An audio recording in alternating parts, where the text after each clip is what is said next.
हाँ प्रिय छात्रों, पिछले कालांश में हम बात कर रहे थे ऋतुकाल का सामान्य अर्थ, ऋतुकाल का नामकरण, समय सीमा, इसके प्रवर्तक, ऋतुकाल का वर्गीकरण, ऋतुकाल की विभिन्न धाराएं, इन सारी बातों पे चर्चा और ऋतुकाल के कुछ प्रमुख कवि, इन बातों पे हमारी चर्चा हो चुकी थी। आज हम बात करेंगे रीतिबद्ध व रीतिसिद्ध काव्य की प्रवृत्तियाँ, क्योंकि पिछले कालांश में हमने ऋतुकाल की जो 3 धाराएं तय की थी, रीतिबद्ध, रीतिसिद्ध और रीतिमुक्त। इनमें से रीतिबद्ध और रीतिसिद्ध जो काव्य धाराएं हैं उनकी प्रवृत्तियाँ प्राय एक समान पाई जाती हैं, उनमें कोई बहुत ज़्यादा भिन्नता नहीं है। हाँ, रीतिमुक्त काव्य धारा जो है उसकी प्रवृत्तियाँ इन दोनों से थोड़ी भिन्न हैं। तो पहले हम बात करेंगे रीतिबद्ध व रीतिसिद्ध काव्य की प्रवृत्तियाँ, कि रीतिबद्ध व रीतिसिद्ध काव्य की मूल प्रवृत्तियाँ, विशेषताएँ कौन कौन सी थी जिससे इस धारा को रीतिबद्ध या रीतिसिद्ध कहा गया। तो पहली प्रवृत्ति जो इस धारा की मिलती है वो है आचार्यत्व या रीति विवेचन। आचार्यत्व, हमने पीछे चर्चा की थी कि ये कवि होने के साथ साथ आचार्य होने का ढोंग भी करते थे, और ये 2 नावों पे सवार होकर के चले। भिखारी दास ने देखो जो कहा भी है, काव्य की रीति लिखी सुकवि सो, कि जो काव्य की रीति, काव्य के जो लक्षण, उदाहरण, उद्धरण या जो काव्य के अनेक प्रकार से यूँ कह सकते हैं आपकी रस, अलंकार, नायक नायिका भेद आदि का जो वर्णन करे वही सुकवि है। मतलब ये है कि उसको कवि होने के साथ साथ रीति के जो तत्व हैं उनका ज्ञान या उनकी जानकारी भी होनी चाहिए, नहीं तो वो कवि नहीं है। इस बात से ये लगता है कि ये कवि होने के साथ साथ आचार्य भी थे। ये कवि अपने को काव्य शास्त्र का ज्ञाता सिद्ध करने की होड़ में लगे रहते थे। देखिए, कवित्व में भी इनके अंदर चमत्कार और प्रदर्शन की होड़ थी। ये नई नई दूर की कोड़ी मार के लाते थे, नई नई बात करते थे, नए नए उद्धरण और उदाहरण देते थे। क्यों? क्योंकि इनके अंदर एक प्रतिस्पर्धा थी, एक होड़ थी कि वो उससे श्रेष्ठ है, वो उससे श्रेष्ठ है। अगर रस और अलंकार, नायिका भेद की बात करें तो रोज़ नए अलंकार, नई नायिकाओं के भेद, नए रसों का वर्णन करते थे।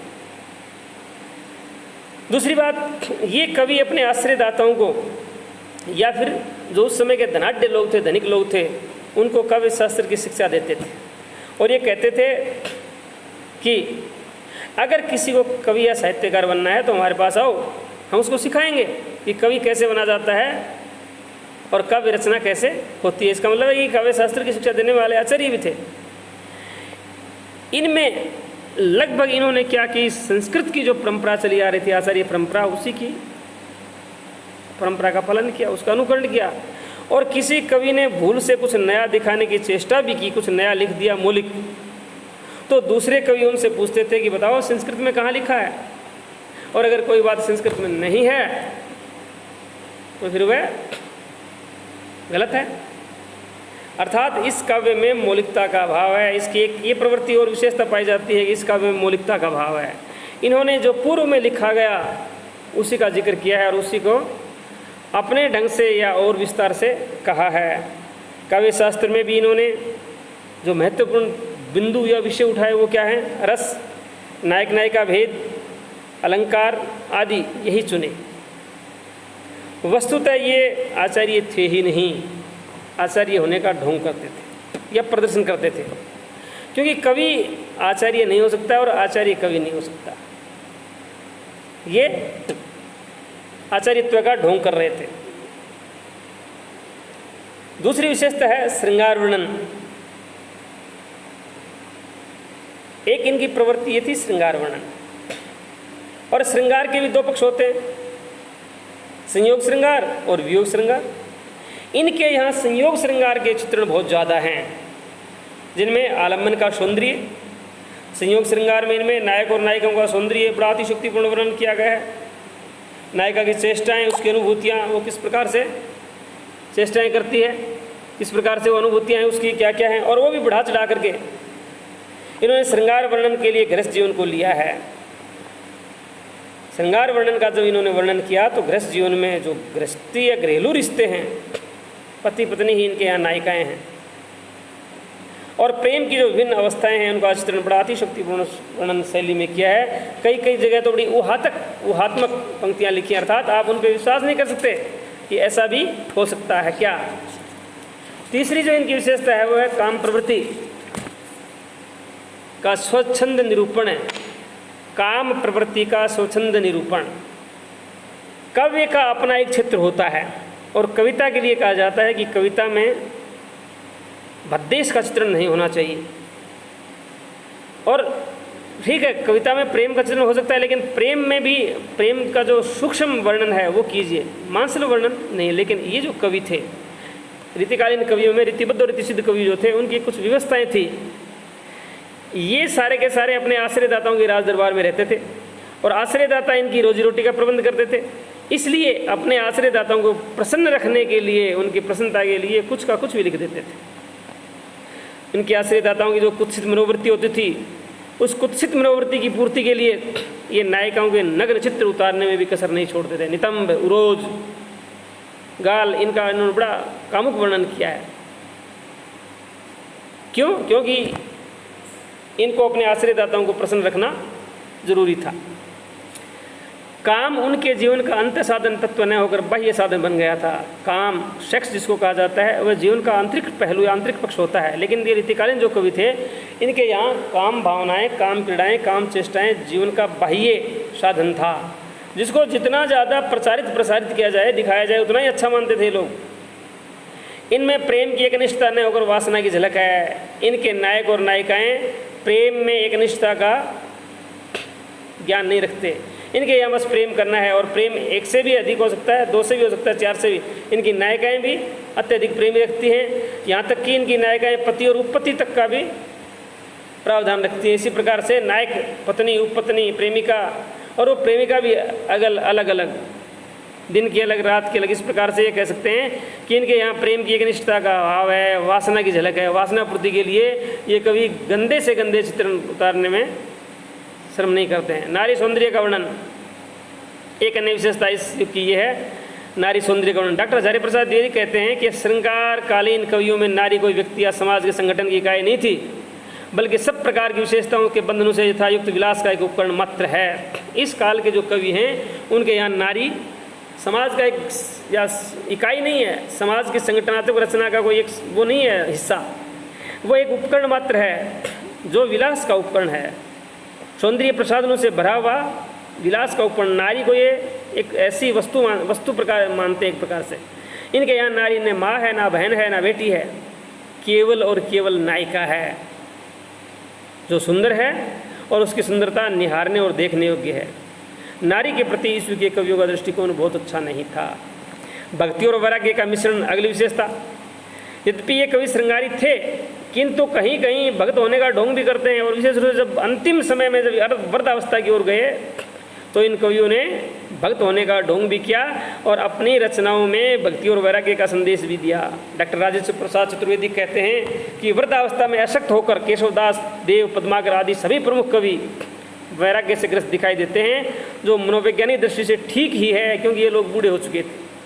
इसलिए एक विशेषता ये है कि इनकी कविता में प्रेम के साथ साथ भक्ति और वैराग्य का मिश्रण भी है, भले ही वह जीवन के उत्तरार्ध में हो। प्रकृति का उद्दीपन रूप में चित्रण। इस युग के कवियों ने प्रकृति चित्रण के बड़े सुंदर चित्र खींचे हैं, और प्रकृति चित्रण में षट ऋतु वर्णन, 12 मासा भी लिखा गया है, जो 1-2 कवियों ने लिखा है। लेकिन अधिकांश कवि जो हैं वो ही हैं जो प्रकृति को नायक और नायिका को उपसाने वाला उपादान मानते हैं, कि प्रकृति का आलंबन है, प्रकृति का जो है एक आलंबन है, जो प्राकृतिक चेष्टाएं हैं वो काम भावनाओं को उद्दीप्त करते हैं। इसलिए प्रकृति का उद्दीपन रूप में चित्रण किया इन्होंने ज़्यादातर। आश्रयदाताओं की प्रशंसा, हमने ऊपर बात की थी कि ये कवि राज दरबारों में रहते थे, और जिनके दरबारों में रहते थे उनकी प्रशंसा करना इनकी व्यवस्था थी। इसलिए इन कवियों ने कहीं कहीं तो अपने ग्रंथों का नामकरण भी उनके नाम पे कर दिया, अपने आश्रयदाताओं के नाम पे। और दूसरी यहाँ एक बात बड़ी और महत्वपूर्ण देखने की है कि अपने आश्रयदाताओं की प्रशंसा में और उनकी यूँ कह सकते हैं आपकी चमचागिरी में ये कवि सामान्य जन की उपेक्षा कर गए। रीतिकाल के 200 वर्ष के साहित्य के इतिहास में सामान्य जनजीवन का कहीं कोई चित्रण नहीं है कि सामान्य लोग किस प्रकार रहते थे और क्या करते थे, क्या खाते थे, क्या कमाते थे। ये एक आरोप लगाया जाता है कि 200 वर्षों के हिंदी साहित्य के इतिहास में सामान्य जन की बिल्कुल उपेक्षा हुई है, उसका कहीं कोई जिक्र नहीं है। मुक्तक शैली, इन कवियों ने काव्य में मुक्तक छंद को शैली को अपनाया है। ये बहुत बड़ी बात, बड़े प्रबंध ग्रंथ नहीं लिखते हैं या बहुत बड़ी कथा नहीं कहते। मुक्तक शैली, छंद, कवित, सवैया, घनाक्षरी, दोहा, आई, ये जो छंद हैं, इन छंदों को अपनाया इन्होंने। ब्रज भाषा का प्रयोग, और एक महत्वपूर्ण बात यह है, विशेषता ये है कि इस काल के अधिकांश या यूँ कह सकते समस्त कवियों ने अपनी काव्य की भाषा ब्रज मानी है। उस समय ब्रज भाषा का बहुत जोर शोर से प्रचलन था और इन कवियों ने ब्रज भाषा को ही अपने काव्य की भाषा चुना। और अंतिम विशेषता है नायिका भेद। इस काल के कवि स्त्री को एक अलग दृष्टिकोण से देखते थे। स्त्री उनके लिए केवल नायिका थी और उस नायिका के भेद उपभेद करने में इन्होंने बहुत ज़्यादा महारत हासिल की है। कई जगह तो कई कवियों ने नायिकाओं को 108 अर्थ तक भेद कर दिए हैं जो समझ से परे हैं, जिनको समझना और भेद करना और समाज में उनको ढूंढना बड़ा मुश्किल है। इस प्रकार रीतिसिद्ध और रीतिबद्ध कवियों की ये सामान्य प्रवृत्तियां हैं। निष्कर्ष रूप में हम कह सकते हैं कि रीतिकाल काव्य क्षेत्र की संकीर्णता, रीतिकाल जो था वो काव्य क्षेत्र की संकीर्णता में इनकी विषय वस्तु बहुत ज़्यादा नहीं थी, नायक नायिका से आगे बढ़े ही नहीं है। ब्रज, होली, बस, कान्हा, राधा, श्री कृष्ण, ये रूढ़ियों की परिधि और रूढ़ियों के जो घेरे थे, जो चक्रव्यूह थे, उन्हीं में बंधे रहे। ये नियमों की बेड़ियों में ये आबद्ध रहे, नियम बना दिए थे कुछ आदि कवियों ने या प्राचीन कवियों ने, उन्हीं में ये बंधे रहे। फिर भी उन्होंने सरलता, कोमलता, मार्मिकता प्राप्त की है। ये कम महत्व की बात नहीं है। फिर भी इनकी कविता सरल है, मार्मिक है और कोमल है। श्रृंगार के विभिन्न अंगों का चित्रण इनका बड़ा गजब का है, ऐसा कोई भी नहीं कर पाया साहित्य में। और हिंदी में ये पहले कवि हैं जिन्होंने कला को शुद्ध कला के रूप में देखा और सौंदर्य की साधना की। सौंदर्य के उपासक थे, पुजारी थे। भले ही इनके काव्य से लोक कल्याण या जल कल्याण की कोई आवाज़ें सुनाई नहीं देती, लेकिन फिर भी इनका काव्य शुद्ध कला को कला के रूप में देखने वाला काव्य था। धन्यवाद।